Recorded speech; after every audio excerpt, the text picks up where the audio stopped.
Kiat teman-teman sekalian untuk dekat dengan Allah Subhanahu wa taala adalah kata kuncinya paksakan ibadah dan paksakan tinggalkan dosa. Harus dipaksa. Harus kita paksa jiwa kita ini. Cambuk jiwa itu, cambuk dengan ilmu dan keimanan. Mulai sekarang saya mau on time sholat di masjid, tidak mau ketinggalan. Apapun konsekuensinya, paksain. Sesuatu kalau sudah dipaksakan dan menjadi sebuah kebiasaan akan enak dikerjakan. Otomatis. Tapi kalau kita kendor, sesekali saja dikerjakan, maka akan luluh seperti biasa umumnya. Begitu pula dengan dosa. Paksain diri untuk tinggalkan. Lihat yang haram, turunkan pandangan. Mau beli sesuatu, tahan tangan itu supaya tidak beli. Paksa. Nggak ada masalah kok. Tangan kita nggak putus kalau kita nggak beli DVD film yang tidak benar misalnya. Nggak masalah kok. Kuping kita nggak copot kalau kita nggak dengar musik misalnya. Alihkan ke Al-Quran. Setan goda, lawan. Jangan terus-menerus kendor imannya seperti kerupuk. Sedikit diramas sudah hancur. Ini jangan. Sampai kapan Bapak Ibu mau terus berlale-lale dalam jauh dari Allah SWT? Sementara iman itu levelnya sangat jauh. Makin kental, maka makin terus, sampai para ulama mengatakan kenikmatan iman akan terus dirasakan oleh seorang hamba selama dia terus mendeteksi dirinya dan juga dia berusaha bermuhasabah setiap detiknya. Ini sudah ketaatan bukan? Ini sudah ketaatan bukan? Ada kemaksiatan ditolak sama dia. Harus begitu. Dan harus kita mulai dengan diri kita sendiri dengan cara memaksanya. Gak bisa enggak. Kita kalau nggak paksa nggak mungkin. Harus Bapak Ibu sekalian. Orang lain telepon nanti kita atau lihat perubahan, kamu alimnya, ingat. Majelis ilmu seperti ini Bapak Ibu sekalian. Saya sering ulangi kalimat ini. Saya nggak datang jauh-jauh dari rumah saya ke sini untuk menghibur Bapak Ibu cerita dongeng atau hibur Bapak Ibu duduk sini sejam 2 jam. Ini bukan. Ini kita sedang bahas wahyu. Wahyu ini penyampaian dari Tuhan, Allah pencipta langit dan bumi untuk membawa pada perubahan.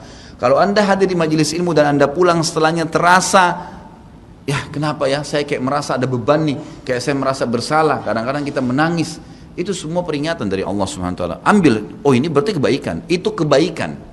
Karena Allah mau dengan perasaan itu kita berubah. Ada perasaan untuk berbuat dosa jadi takut karena sudah ada di pengajian, itu tanda keimanan. Termotivasi untuk mengerjakan ibadah, hadir lagi di majelis, iya. Begitu teman-teman lihat, kamu alim ya sekarang, iya alhamdulillah, saya sangat bersyukur sama Allah. Jangan malu ucapin itu. Alhamdulillah saya berubah, saya merasa luar biasa, saya bersyukur sama Allah karena Allah masih bisa berikan keselamatan saya sebelum saya meninggal. Mudah-mudahan kamu juga bisa rasainnya keimanan saya. Motivasi dia supaya dia mau ikut. Ini enggak. Kamu sekarang alim ya, masa pakai jilbab begitu? Kenapa kamu pelihara jenggot? Masa azan harus selalu ke masjid? Kemudian, oh iya ya, udah sini aja sholat sama saya. Kendor, sholat di rumah. Kendor, ganti lagi kembali jilbabnya jilbab gaul dan seterusnya. Ini sampai kapan kita mau tergoda nih kira-kira? Waktu terus berjalan. Ingat, setiap peluang ibadah, Bapak Ibu sekalian ingat, Allah peringatkan Anda dan saya seperti cuma ini, penyampaian.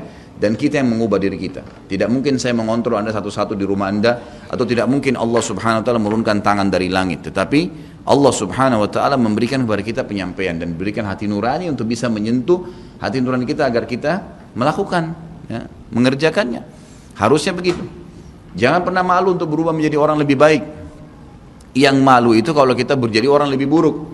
Ingat, peluang-peluang ibadah yang Anda sudah sia-siakan, wallahi Bapak Ibu sekalian, demi Allah Anda akan sesali nanti. Di hari kiamat nyesal, ya Allah, kenapa dulu saya enggak puasa Senin itu ya? Nyesal, ya Allah, kenapa dulu saya enggak sholat tahiyat masjid ya? Saya malah duduk di depan masjid cuma ngobrol-ngobrol. Ya Allah, kenapa dulu saya enggak maksimal bacanya cuma surah pendek ya? Kenapa enggak surah panjang ya? Ini ibadah saja bisa kita sesalin, apalagi kalau dosa. Malah lebih parah itu.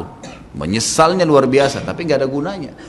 Peluang-peluang ibadah yang Anda sudah sia-siakan tidak akan pernah bisa diperbaiki. Enggak bisa. Ini tadi kalau ada orang tidak ikut sholat sama kita berjamaah maghrib misalnya, kemudian mereka ikut di pengajian lalu merasa tersentuh, coba ya saya ikut dari awal ya, memang betul penyesalan bagus, tapi sudah dicatat dan tidak akan pernah berubah di buku amal. Pada hari itu, jam itu, sholat itu telat, pahalanya beda dengan orang yang awal waktu. Apa yang membuat dia telat? Ya dia sendiri, konsekuensinya. Jangan gitu. Makanya motivasi Nabi SAW sangat banyak untuk mengerjakan sholat di awal waktunya, motivasi untuk di saf pertama, motivasi untuk tidak ketinggalan takbiratul ihram pertama imam. Semuanya itu untuk menjaga hubungan dengan Allah Azza wa Jalla. Jadi untuk dekat dengan Allah harus memaksakan diri dalam ibadah dan harus memaksakan diri untuk meninggalkan dosa. Bagaimana tangganya untuk sampai ke sana? Ilmu, majelis ilmu. Hadir di majelis ilmu seperti ini Bapak Ibu sekalian, saya bukan mengatakan karena saya menyampaikan, siapa saja di antara teman-teman dai yang sampaikan, semoga Allah ikhlaskan niat kita semua, itu harus dihadiri, harus. Hadiri majelis ilmu akan mengubah kita. Kalau tidak, dengar, bawa Walkman, bawa headset, bisa dengar di HP kita. Sekarang bisa daripada kita nonton, orang banyak habisin pulsanya hanya nonton YouTube hal-hal yang tidak ada manfaatnya. Nonton ceramah tuh, dengarin. Sambil belanja, sambil macet di jalan, pasang headset di kuping, kemudian kita dengarin ceramah-ceramah itu. Tambah ilmu dengan ilmu, tidak ada kata cukup. Kata para ulama salaf, ilmu itu, ilmu syar'i yang merupakan tangga membawa kita kepada hubungan dengan Allah yang sangat baik, karena dengan keimanan akan muncul, iman akan muncul dengan ilmu itu, ya dia akan memberikan setengah hidupnya dengan cara kita membayar dia dengan seluruh hidup kita. Nggak bisa. Seminggu sekali itu nggak cukup, nggak cukup. Apalagi ada orang sebulan sekali, apalagi ada orang cuman kalau lagi ada waktu lowong, ini nggak bisa. Kita sibuk Bapak Ibu sekalian memberikan makan tubuh kita, makan makanan, minum macam-macam variasi, betul untuk fisiknya sehat, tapi ruhnya kurus, kerempeng, sakit, itu luar biasa. Tapi kalau kita balik, fisik kita yang biasa cukup kenyang sudah, tapi ruh kita berikan kesehatan yang luar biasa. Orang kalau ruhnya yang sehat Bapak Ibu sekalian, semuanya jadi kecil buat dia. Julaibib radhiyallahu anhu sahabat Nabi itu, saking kecilnya badannya itu sampai diangkat oleh Nabi SAW dengan satu telapak tangan, karena kecilnya badannya. Tapi di perang ya Uhud dia bisa membunuh 7 orang kafir. Tidak ada hubungannya dengan kecil badannya, tapi ruhnya kuat, besar. Waktu Nabi SAW balik dari perang Uhud dan terkalahkan oleh orang-orang kafir Quraisy dengan hikmah Allah Subhanahu wa taala, semua sahabat waktu itu mati syahid 70 orang di Uhud, sisa 630 orang bersama Nabi SAW, semuanya terluka, dan minimal luka sahabat waktu itu minimal 7 luka, sabetan pedang, hantaman tombak, sobekan, pokoknya luka semua sahabat. Sampai ada sahabat sudah nggak bisa jalan karena kakinya sobek, punggungnya sobek, dinaikin di kuda, tiba di rumah tinggal dibaringin. Lihat bagaimana para sahabat mengetahui bagaimana hubungannya dengan Allah Subhanahu wa taala dengan ilmu yang sudah tertanam yang Nabi SAW tanamkan dalam hati mereka, bisa mengubah segala sesuatu. Subhanallah, tiba pulang menjelang maghrib ke kota Madinah, istirahatlah para sahabat ini, mereka lagi obatin obat luka mereka. Nabi SAW dapat wahyu menyuruh Nabi SAW dan para sahabat keluar mengejar Quraisy. Quraisy ini jumlahnya waktu itu ya 1.000 orang, 3.000 orang pasukan Quraisy, yang terbunuh cuma sekian belas saja mereka. Dan mereka sudah merasa bangga dan pulang ke kota Madinah, pulang meninggalkan Madinah, karena Uhud itu dekat Madinah. Kemudian mereka bangga dengan itu. Keesokan paginya habis sholat subuh kata Nabi SAW, wahai sahabat-sahabatku, Allah Azza wa Jalla memerintahkan kita untuk mengejar Quraisy. Maka pulanglah masing-masing kalian di suku kalian, lalu motivasi siapapun yang ikut kemarin di Uhud, semua, mau sakit, mau enggak, mau luka, mau enggak, tapi ini luka semua nih, minimal punya 7 luka ya. Kita kadang-kadang mungkin kuku kita kecabut aja sudah susah ke masjid, ini sabetan pedang, sobek, rusak semua tubuh mereka. Dikatakan dalam riwayat sampai para sahabat ada yang tidak bisa ngomong karena sudah kesakitan yang luar biasa. Kata Nabi SAW, semua yang ikut di Uhud kemarin keluar lagi. 630 orang semua harus keluar. Bagaimana caranya? Pokoknya ngumpul keluar, perintah Allah. Coba bayangin, kita kadang-kadang habis olahraga saja capek, diajak keluar sama istri atau diajak keluar sama suami, kita sudah nggak mau keluar. Capek biasa olahraga. Atau mungkin penat, capek duduk di kantor mau istirahat. Ini habis perang, badannya disabet-sabet, diajak berperang lagi nih. Apa yang terjadi teman-teman sekalian? Pulanglah pimpinan-pimpinan suku sahabat ini, dimulai dengan Sa'ad bin Mu'adz radhiyallahu anhu, sahabat Nabi yang mulia, luar biasa ini. Orang ini pada saat meninggal, kata Nabi SAW, goncang arsy-Nya Allah dengan meninggalnya Sa'ad. Saat pulang ke kaumnya lalu berkata, wahai kaumku, sesungguhnya Nabi SAW menyuruh kalian untuk kembali menyerang Quraisy. Pada saat itu mereka lagi ngumpul saling ngobatin luka, dan di depan mereka yang saling ngobatin luka itu adalah Usaid bin Khudair, sahabat Nabi yang mulia. Ini sahabat Nabi yang satu dari Aus ini, kalau membaca Al-Quran malaikat turun dari langit dengarin bacaannya, luar biasa. Lagi ngobatin lukanya sambil dia berkata, waktu dikatakan Nabi SAW menyuruh kalian mengejar Quraisy, kata Usaid bin Khudair lagi ngobatin lukanya, sami'na wa ata'na, kami dengar dan kami patuh, ditinggalin lukanya. Lalu seluruh suku itu saling nopang satu sama yang lain, mendatangi masjid Nabi SAW untuk ikut berperang lagi. Nggak ada satupun yang tinggal. Ada yang luar biasa, saya terus terang nangis waktu dengar kisah itu, luar biasa. 2 orang anak muda Ansar, saya setiap kenang kisah ini selalu nangis, nggak bisa tahan karena luar biasa.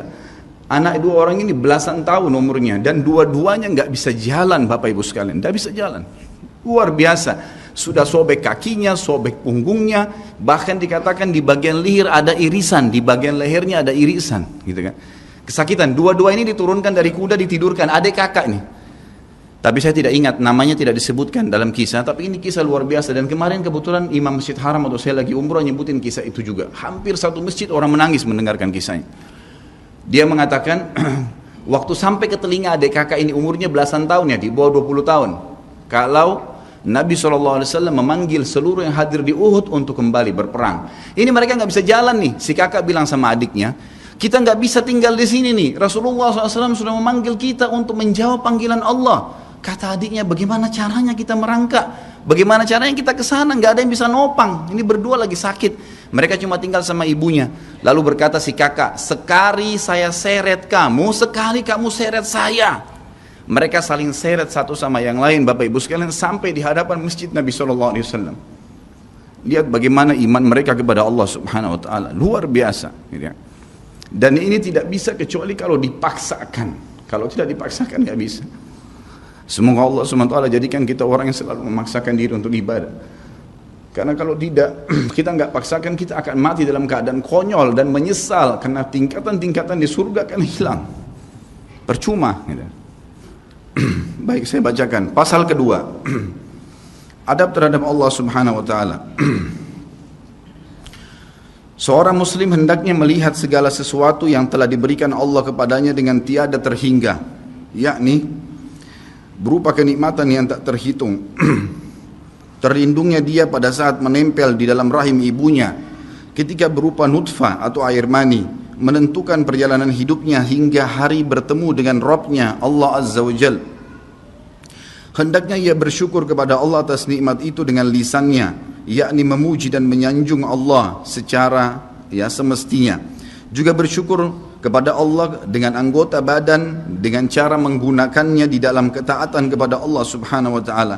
Karena mengingkari nikmat, tidak mengakui kelebihan yang diberikan Allah, mengingkarinya beserta kebaikannya, bukanlah termasuk adab kepada Allah. Sebagaimana Allah berfirman dalam surah An-Nahl ayat 53, A'udzubillahi minasyaitonirrajim. Wa ma bikum min ni'matin faminallah. Dan apa saja nikmat yang ada padamu, maka itu dari Allah datangnya. Dalam surah An-Nahl ayat 18 Allah berfirman, A'udzubillahi minasyaitonirrajim, wa in ta'uddu ni'matallahi la tuhsuha. Dan jika kalian menghitung-hitung nikmat Allah, maka kalian tidak akan mampu untuk menghitungnya. Begitu banyak nikmatnya Allah, Bapak Ibu sekalian. Kita berbuat maksiat, pelanggaran-pelanggaran, tapi Allah masih bisa memberikan kita oksigen gratis. Cahaya masih bisa ditangkap oleh mata kita. Telinga kita masih bisa menangkap suara sehingga mengetahui apa yang diinginkan oleh kita. Setelah bertahun-tahun berbuat dosa, dengan taubat kepada Allah, Allah bisa ampuni. Itu luar biasa. Nikmat Allah tidak bisa terhitung. Rugilah orang-orang yang tidak menyembah Allah Subhanahu wa taala.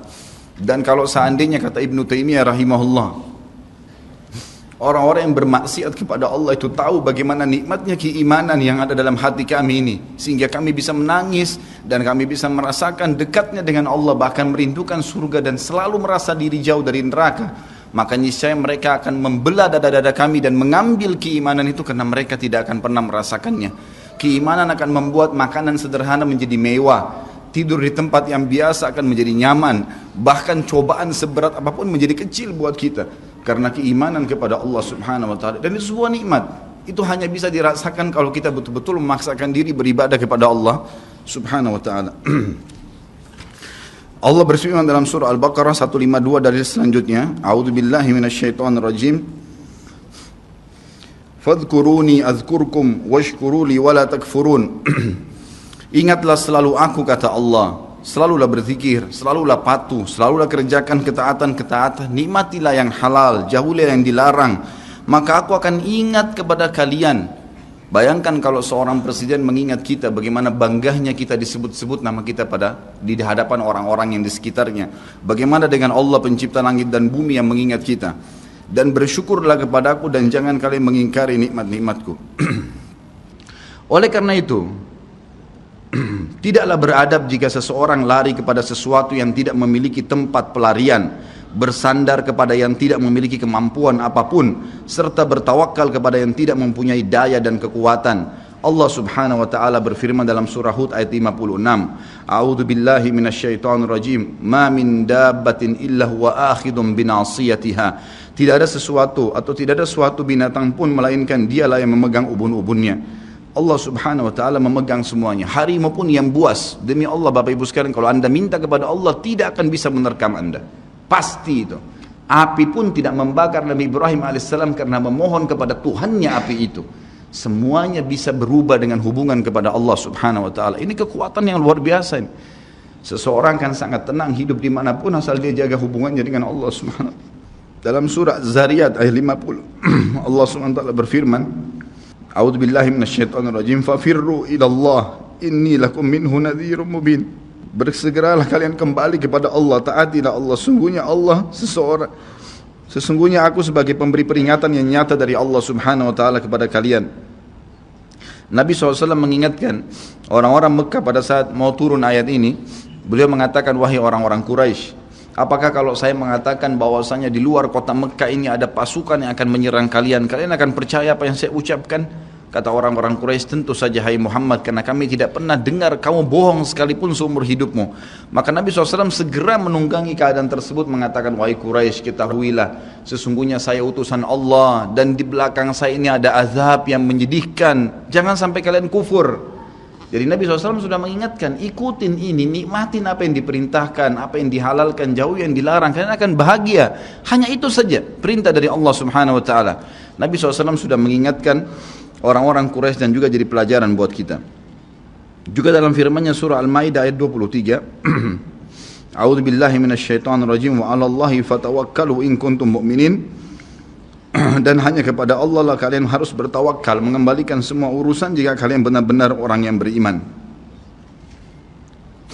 Sisi yang lain, seorang muslim juga harus melihat kepada kelemah lembutan Allah subhanahu wa ta'ala kepadanya di dalam setiap urusannya, melihat kepada kasih sayang Allah kepada dirinya dan seluruh makhluknya, lalu berkeinginan kuat untuk mendapatkan tambahan kelembutan dan kasih sayang itu, sehingga dirinya akan selalu merendahkan diri kepada Allah dengan kerendahan yang murni dan dengan doa, bertawassul kepadanya dengan perkataan yang baik dan amal soleh. Kalau kita lagi makan, syukuri alhamdulillah. Dan ingat teman-teman sekalian, saya pernah jelaskan juga, hati-hati dengan hukum syamata namanya. Syamata itu merendahkan orang lain. Kalau ada sesuatu yang tidak ada pada kita teman-teman sekalian, syukurlah kepada Allah subhanahu wa ta'ala. Jangan pernah sampai menghina orang lain, karena Allah meninggikan derajat kita justru dengan kita bersyukur.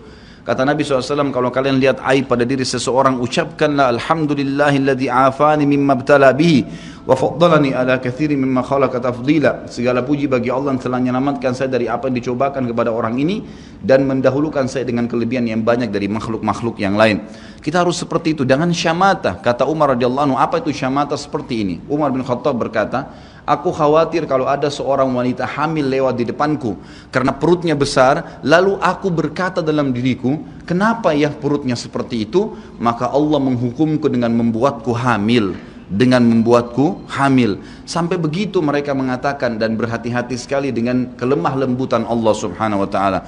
Allah lah yang telah membuat binatang yang ada binatang yang indah bulunya, yang bagus tampangnya, dan ada Allah juga ciptakan buruk di mata manusia untuk menunjukkan keajaiban dan kemahakuasaannya Allah. Ada ikan yang indah untuk dilihat, ada ikan yang seperti batu buruk. Kita cuma mengatakan subhanallah yang telah menciptakan yang baik dan buruk. Subhanallah yang telah menciptakan yang sehat dan sakit. Subhanallah yang telah menciptakan yang putih dan hitam. Subhanallah dan subhanallah. Bukan justru kita menghina teman-teman sekalian. Kalau ada sesuatu yang menimpa orang lain yang tidak ada pada kita, syukurilah nikmat Allah subhanahu wa ta'ala. Dan jangan sampai kita merendahkan orang lain. Ini semua merupakan adab, kata beliau, terhadap Allah yang menguasainya. Maka bukanlah orang yang beradab, orang yang berputus asa dari mencari tambahan rahmatnya yang luas, meliputi segala sesuatu, berputus asa dari kebaikan Allah yang tak terhingga, yang mencakup seluruh alam semesta ini, serta kelembutannya yang tercurah untuk segenap makhluk. Allah subhanahu wa ta'ala berfirman di dalam A'raf 156, A'udzu billahi minasyaitonir rajim, wa rahmati wasi'at kulla syai', dan rahmatku meliputi segala sesuatu. Kata ulama tafsir, hewan pun kalau yang buas kemudian dia menerkam mangsanya, lalu dia meminta maaf kepada Allah, maka rahmatnya Allah akan meliputinya. Seseorang membunuh orang lain pun, sebagaimana masuk dalam sebuah hadis, Allah tertawa melihat dua orang yang saling membunuh, kemudian dua-duanya masuk surga. Lalu para sahabat bertanya, ya Rasulullah, bagaimana ceritanya dua orang itu? Kata Nabi SAW, yang satunya mukmin, yang satu kafir. Lalu kemudian si kafir membunuh si mukmin di kancah peperangan, mati syahidlah si mukmin tadi. Berjalan waktu, si kafir mendapatkan hidayah, akhirnya juga masuk Islam, dan dia berperang lalu dibunuh oleh orang kafir yang lain. Orang mukmin yang pertama terbunuh dengan orang kafir yang akhirnya masuk Islam juga terbunuh di kancah peperangan, dua-duanya masuk surga, dan Allah menyambutnya dengan rahmatnya. Allah tersenyum dan tertawa dengan dua orang ini. Jadi dengan kemahalembutannya Allah subhanahu wa ta'ala. Dalam surah Asy-Syura ayat 19 dikatakan juga, a'udzubillahi minasyaitonirrajim, Allahu latifun bi'ibadi. Allah itu maha lembut terhadap hamba-hambanya. Makanya dalam hadis yang lain dikatakan, ma nazala linu fi syai'in illa zana. Tidak ada sesuatu dikemasi dengan kelemah lembutan kecuali akan menghiasinya. Dikatakan Allah latif, Allah itu lembut, yuhibbul lutf, dia suka dengan kelemah lembutan, gitu kan. Wa ma nuzi'a min syai'in illa syana. Tidak ada sesuatu diangkat darinya kelemah lembutan kecuali akan merusaknya. Tidak ada manfaatnya mencak-mencak, marah-marah tuh. Emosi habisin waktu-waktu kecuali dalam pelanggaran agama saja. Tapi kalau bukan pelanggaran agama, maka jangan, tidak perlu semua. Dikatakan dalam hadis Bukhari, Nabi SAW kalau berhubungan dengan hak beliau urusan dunia, semuanya ditoleransi. Tapi kalau sudah berhubungan dengan hak Allah subhanahu wa ta'ala, barulah beliau tegas. Ya, ini sifat Nabi Muhammad SAW. Kita baca dua ayat lagi baru kita tutup. Sudah masuk waktu? Surah Yusuf ayat 87, A'udzu billahi minasyaitonir rajim, la tai'asu min rauhillah. Janganlah kalian putus asa dari rahmat Allah. Sebagaimana hadis tentang orang yang membunuh 99 jiwa, kemudian dia datang kepada seseorang abid, orang ibadah tapi tidak punya ilmu. Apakah Allah masih akan ampuni saya? Dia mengatakan tidak mungkin. Kamu membunuh 99 jiwa. Lalu kemudian dia membunuh orang itu, kata Nabi SAW, digenapkan 100. Kemudian dia menemui seorang yang alim, lalu dia bertanya, apakah Allah masih ampuni saya dengan 100 orang yang sudah saya bunuh? Maka kata Nabi, kata orang tersebut, tentu saja. Allah rahmatnya telah meliputi segala satunya. Allah akan terima taubatmu. Maka dia bertaubat. Pada saat dia bertaubat orang tersebut kepada Allah SWT, lalu dia mau pulang setelah bertaubat, lalu dia meninggal tengah jalan. Kata Nabi SAW, Allah mengutus dua malaikat, satu malaikat rahmah, satu malaikat azab. Malaikat rahmah akan membawa ruhnya yang memperlihatkan taman dari taman surga, dan malaikat azab memperlihatkan lubang dari lubang neraka. Maka datanglah malaikat yang ketiga menghakimi di antara keduanya, lalu kemudian malaikat ini mengatakan, yang datang ketiga yang menghakimi dua malaikat yang sedang memperebutkan orang yang tadi baru taubat ini, ukurlah jejak kakinya. Maka diukur, ternyata jalan menuju ke tempat taubatnya itu lebih satu jengkal kaki, ya, satu jengkal kaki saja. Maka dengan itu Allah masukkan dia ke dalam surga. 100 jiwa sudah dibunuh, teman-teman sekalian. Ini bukan main-main.